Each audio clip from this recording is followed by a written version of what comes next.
Wife painted me as a comic caricature of helplessness to her friends and family. Now they've staged a furious intervention. We've been together for 5 years, and our third anniversary just recently passed. If there's one thing people always notice about us, it's how different we are. Think of the classic gatekeeping Yuri dynamic, you know, the cheerful, polished preppy girl matched up with the moody, broody outsider. That's us to a T. To drive the point home, I even drew a you versus me comic on the cover of the anniversary card I gave her, her looking like she just stepped out of a prep school catalog, me with my perpetual scowl and rolled up sleeves. Inside, I drew a picture of us being cute together, but our differences aren't just for show, sometimes, they cause real friction. I'll admit, I get jealous of her. She's had a life that seems so easy, her parents are loaded, she's gotten a college education paid for, a free car at 16, and 2 more since. She's quick-witted, friends seem to gravitate to her, and she moves through the world with a kind of social grace I could only fake. Meanwhile, I grew up scrapping for everything I had. I was bullied, my family was barely scraping by, and I built walls to protect myself. I always envied how easy things seemed to come to her, even just people wanting to be around her, while I looked at my own reflection and saw the person left out. She knows she's had it easy, and she admits it. In fact, she says she finds me attractive because of the way I'll roll up my sleeves, literally, I always do, and just fix stuff or come up with a plan, the way I refuse to give up. But here's the kicker, this part of me, the take charge attitude, is also the thing she resents most. We've fought over it before, usually after she's blurted out that what she hates isn't my stubbornness, but that she's jealous of it. She wants to be the rock for once, she wants someone to lean on her, but I'm always the one standing firm. So that's the backdrop for a very particular issue between us.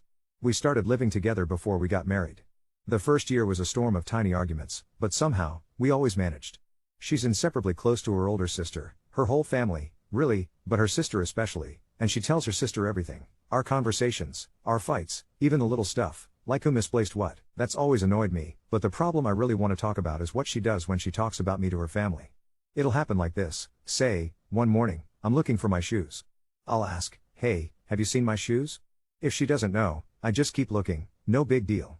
If she does, she'll point them out, they're in the open, usually right in front of my face. Just a normal couple exchange. But when she's on the phone later recounting the story, it changes. I'll overhear her telling her sister something like, so this morning, my name, was looking for her shoes, and she was all, oh my gosh, I can't find them. And I was like, they are on the table. Right there. And she looked so lost and helpless. She even does this high, nasal impression of my voice, as if I'm on the verge of tears. The first time I heard this, I just walked in and cut her off. Hey, I don't talk like that, I said, and she looked at me like a deer caught in headlights. She spoke into the phone real quick, yeah, but she wasn't begging for help or anything, and her tone just screamed guilt, but I shrugged it off then. It happened again and again, though not constantly, but always enough that I noticed. She would talk about me this way to her family, her friends, whoever would listen, turning totally normal questions into me acting infantile or helpless. I always chalked it up to her weird lack of boundaries, but it really came to a head when we started quarantining together. Now, I was hearing her side of every conversation, all day. She kept up the act, painting me as this whiny, needy person every time I asked her for even the smallest bit of help. At first, it was just about finding things, but slowly it included anything, even if I asked her for a glass of water while she was already up. I started to get self-conscious about asking her for help at all, even though I've been pushing myself to do it more, just with her, because I trust her. This all stung for a very specific reason. She knows how badly I want to avoid being seen as whiny or helpless. She knows about my childhood, the trauma attached to asking for help, the pride I swallow when I finally do it. I spelled it out to her early in our marriage, painfully honest about how much I hate the idea of being the person people pity. I told her I know it's unhealthy, but my upbringing made me this way. I want so badly not to be seen as weak. When I finally confronted her, she tried to calm me by saying nobody thinks that about you. My family knows you're my pillar. She insisted I was only upset because I'm so sensitive about this issue, that I was exaggerating it in my head. It was logical, maybe, but it still hurt. I asked her just not to do it anymore, explained how exposed it made me feel, and she agreed. But when the lockdown began, it only got worse. I kept overhearing her, the same pattern and the same stories, and it started extending to anything and everything I might ask help with. Meanwhile, I kept trying for her sake, for us, to get more comfortable asking for little things. She was supportive, doing what I asked with no strings attached, not making me feel weak or childish, just being loving. But every time I heard her tell those stories to her family, all that progress crumbled. I couldn't unhear how she made me into her damsel in distress, undone by everyday life, voice high and trembling, when the truth was I was just taking baby steps, letting myself lean on someone, for the first time, because I love her and trust her more than anyone else. For a while now, I've been working hard to come to terms with the fact that it's okay to ask for help, especially since losing my sight made simple things an undeniable challenge. I was actually pretty proud I'd made peace with leaning on my wife here and there. But then, to overhear her continue to belittle me when she thought I couldn't hear. It crushed me. It was like someone pulled the rug out from under the patchwork confidence I'd just started building. I confronted her about it again, and we had a huge fight. All I got from her was the same tired refrain: I was overreacting, being too sensitive, she was only joking, and besides, the part about me is just a small piece of a bigger story, nobody even notices. That argument ended with us going to bed angry. A few days later, another fight broke out between us, this time about something totally unrelated.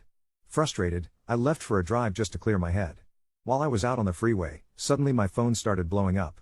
It was vibrating and chiming so much that my heart started pounding. I thought something catastrophic must have happened. I pulled off at the next exit and parked at a deserted strip mall, scrolling through my notifications. Every single text was from my in-laws, mostly her sister, with messages like, "How dare you? You're a joke. She's done so much for you." Each preview was worse than the last. I felt my chest tighten, breath quicken, full-on panic attack mode. I sat in my car, sobbing until I was completely wrung out. When I'd finally settled enough just to function, I called my wife. The first time, she ignored it immediately. But when I called again, she picked up right away and actually apologized for screening the call. That was rare for her. She heard my voice and instantly got anxious, checking to make sure I was safe. I asked her straight out what she'd told her family, and she said she'd only called her sister to vent about our argument. After that, she claimed, their conversation had moved on to other, happier topics. I didn't buy it, so I texted her screenshots of every cruel message, then told her I was coming home, and we were going to sort this out, no matter what. When I walked in, she was on the couch looking defeated. Squeezing a throw pillow, chewing her nails, she looked guilty, like a child about to be caught. She'd always assured me her family liked me, and I'd tried believing her, pushing aside the little things, chalking it up to my own social anxiety. But after that text barrage, the floor felt like it had dropped from beneath me entirely. We decided to face this together, and landed on the idea of calling everyone who'd sent those texts for a big group Zoom. She messaged the family group chat about it, and within 10 minutes, everyone was on screen, my in-laws, her sister, all of them. I stayed off camera and silent, watching. I needed to see how this really played out. They tried to start with what they clearly thought was an intervention, but mid-speech, my wife cut in and pressed her sister about what happened after their post-fight phone call. Her sister simply admitted she'd had enough of my bullshit, and that the family had to get involved. My ears rang, I felt myself withdrawing, a cold sweat prickling along my skin. Everyone else agreed with her matter-of-factly, and her sister explained she'd called their mom, vented, and before long they'd decided to stage an intervention for my wife, against me. That's when it all spilled out.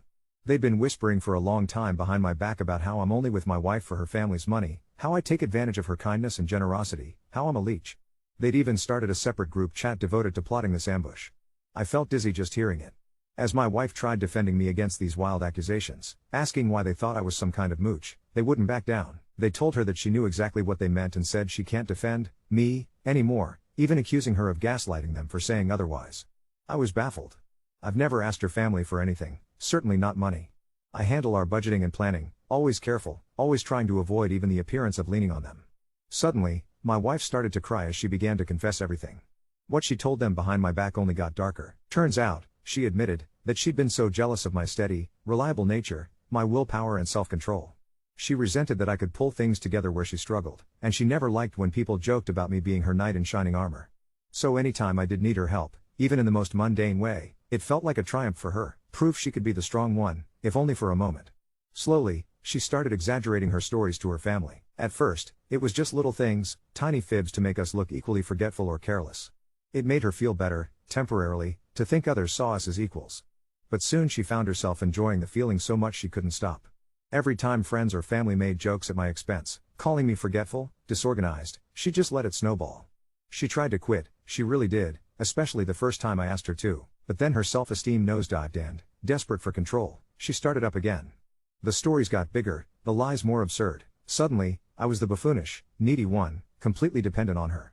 She admitted, through tears, that she went so far as to ask her parents for money during tight months, claiming I was the one demanding it, even though it was her idea, and I would have taken on extra hours or just cut back instead. That bit was the worst. All those seeds she'd planted made my in-laws believe I was a parasite, freeloading off their daughter.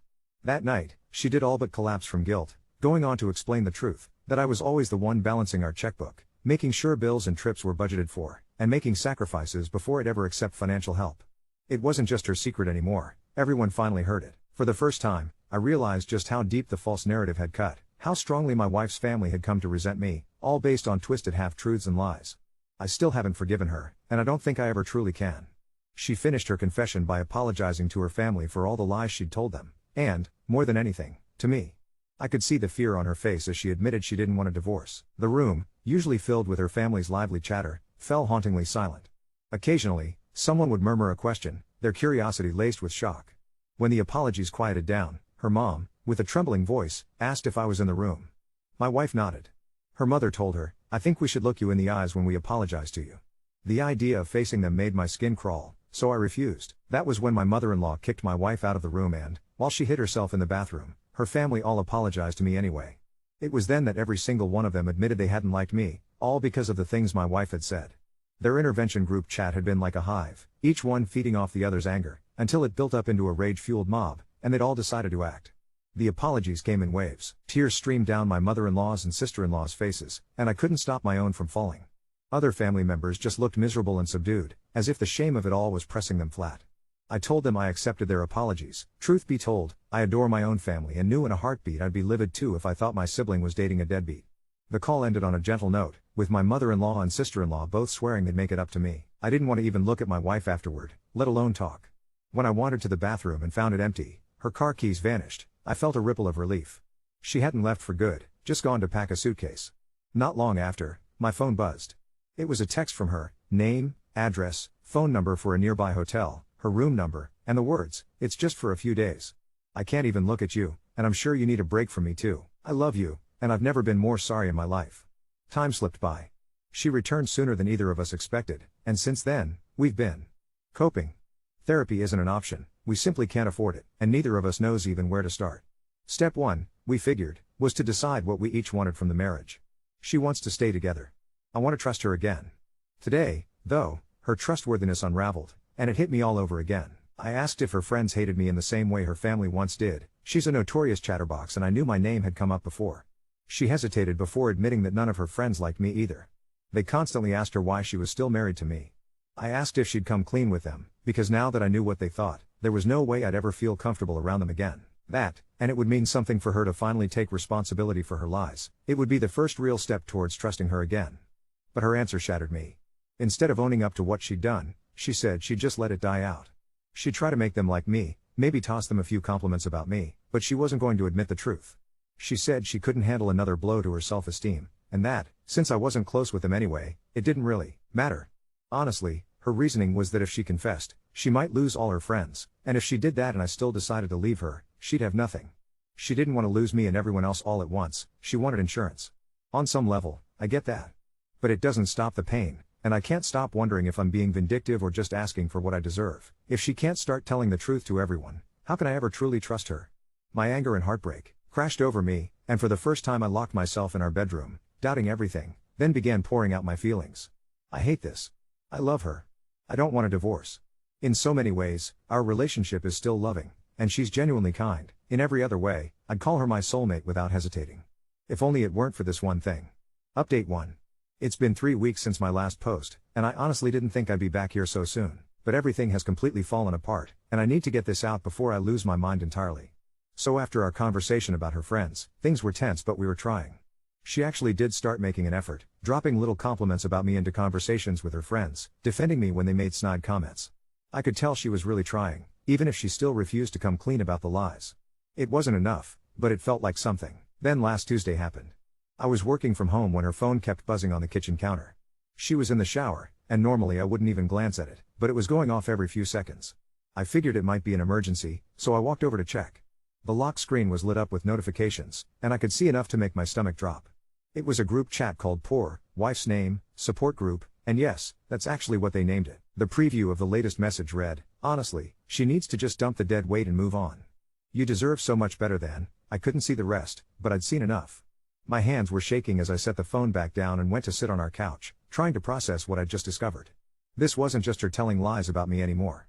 Her friends had created an entire group chat dedicated to convincing her to leave me. When she came out of the shower, I told her what I'd seen. The color drained from her face instantly, and she started stammering about how it wasn't what it looked like and that her friends were just concerned. But when I asked her to show me the chat, she refused. That's when I knew there was more to this story. I've never been the type to snoop, but something about her reaction made every alarm bell in my head go off. That night, after she fell asleep, I did something I never thought I'd do. I went through her phone. What I found made me physically sick. The group chat went back months, way before our big confrontation with her family. And it wasn't just them trash talking me based on her lies. She had been actively participating, sometimes even starting the conversations. Messages like, "God, she's being so clingy today and I swear she follows me around like a lost puppy." Screenshots of our private conversations that she'd share with commentary like, "Look how pathetic this is." But the worst part? There were messages about Jake. Jake is her coworker. I'd heard his name mentioned here and there, nothing suspicious. Except apparently he'd been offering her support through our difficult marriage for months. The messages between them, which were in a separate thread, started innocent enough. Work stuff, casual conversation, but they gradually became more intimate. By the time I got to the recent messages, they were talking about meeting up to talk about everything and how he understood her in ways I never could. She'd been telling him all the same lies about me, painting herself as trapped with this needy, pathetic partner who couldn't function without her. The most recent message, from just 2 days ago, was Jake saying, "You know my offer still stands. My place is always open if you need somewhere to think things through." I screenshotted everything and sent it to myself, then put her phone back. I spent the rest of the night sitting in our living room, staring at the wall, trying to figure out what to do. The next morning, I confronted her. I showed her the screenshots, and for the first time since I've known her, she had absolutely nothing to say. She just sat there, opening and closing her mouth like a fish out of water. Finally, she started crying and admitted that yes, she'd been talking to Jake. But she swore nothing physical had happened, that she was just confused and needed someone to talk to. She said the group chat was her way of venting, that she never expected them to take it so seriously or get so involved. But here's the thing that really got me. When I asked her why she'd been doing this, why she'd been lying about me to literally everyone in her life, her answer floored me. She said she was scared that if people knew the truth, that I'm actually the reliable one, the one who holds things together, they'd wonder why she wasn't more like me. She was terrified that everyone would realize she was the mess in our relationship, not me. So she flipped the script to protect her image. And Jake?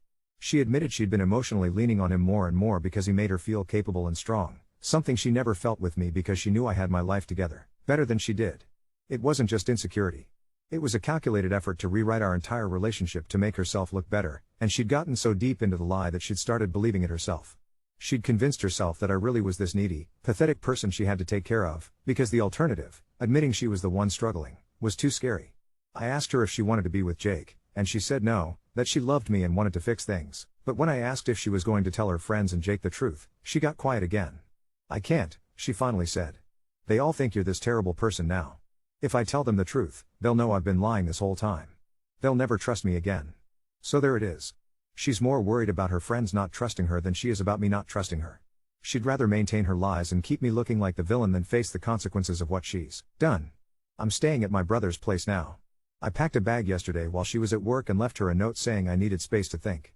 She's been blowing up my phone, but I'm not ready to talk yet. I keep going back and forth on what to do. Part of me still loves her and wants to believe this can be fixed.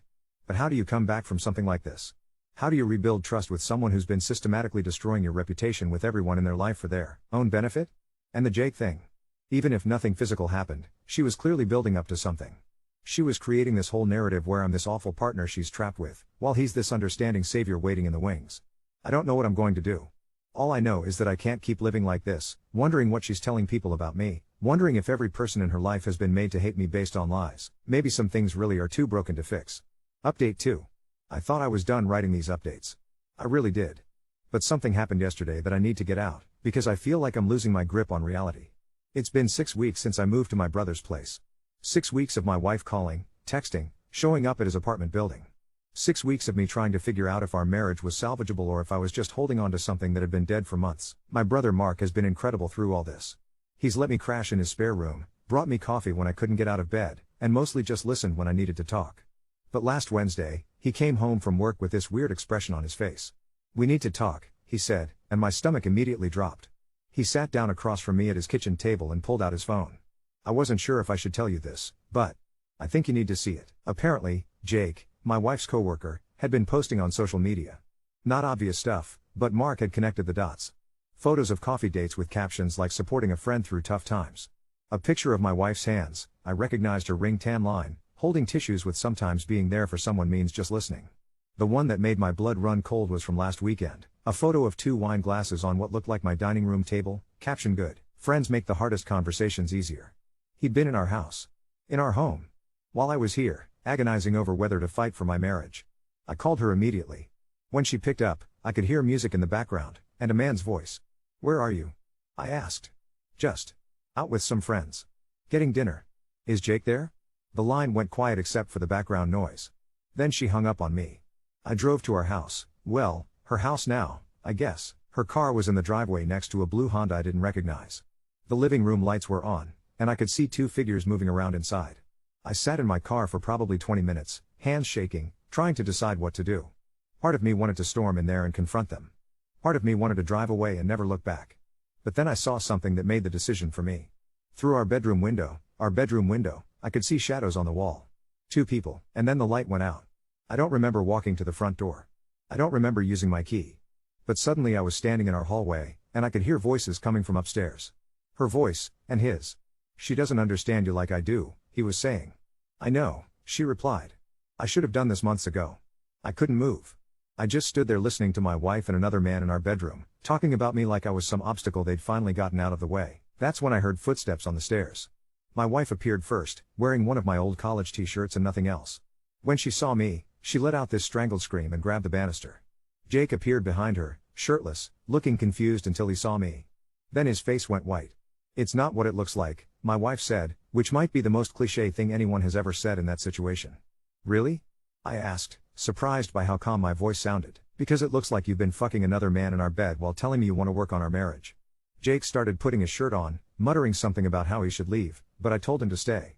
"I think we should all have a conversation, don't you?" What happened next is burned into my memory. We ended up in our living room, me in the armchair, them on the couch like they were the couple and I was the intruder. And my wife.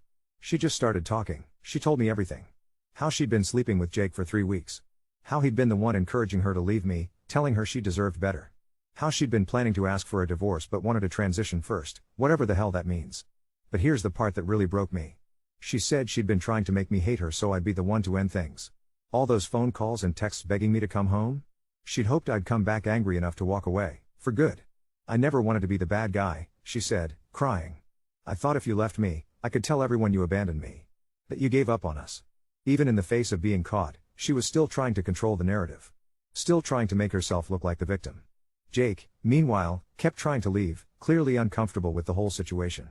Finally, I looked at him and said, "Did you know she was still married when you started sleeping with her?" He nodded, reluctantly. "Did you know she's been telling everyone, including you, that I'm some kind of abusive, controlling partner?" Another nod. "And you believed her?" That's when he finally spoke up. "Look, man, I'm sorry. But yeah, based on what she told me, I thought I was helping her get out of a bad situation." I turned back to my wife. "What did you tell him about me?" She wouldn't answer, so Jake did it for her. Apparently, I was emotionally abusive. I controlled her finances. I isolated her from her friends and family. I had anger management issues. I was potentially dangerous. None of it was true. Not a single word. I sat there listening to this man explain to me who my wife had convinced him I was, and I realized that the woman I'd been married to for 3 years was a complete stranger to me. "Show him," I said to my wife. "Show him what?" "Show him our bank statements. Show him the texts where you begged me to come home. Show him literally any evidence that I'm this monster you've made me out to be." She just sat there crying. That's when Jake started looking uncomfortable for a different reason. I could see it dawning on him that maybe he'd been played too. "You've been lying to him about me the same way you lied about me to everyone else," I said to my wife. "Haven't you?" She nodded, still crying. Jake stood up. "I think I should go." "Yeah," I agreed. "I think you should." After he left, my wife and I sat in silence for a long time. Finally, she asked, "What happens now?" "Now you call a divorce attorney," I told her. "Because I'm done." I packed more of my things and left. I'm back at Mark's, and tomorrow I'm calling a lawyer of my own. The strangest part is that I don't even feel angry anymore. I just feel empty. Like I've been mourning a person who never actually existed. The woman I fell in love with, the woman I married, she was just a character my wife was playing. I don't know what happens next. I don't know how you rebuild your life when you realize the last 5 years were built on lies. But I know I can't do this anymore. Some bridges really are too burned to cross back over.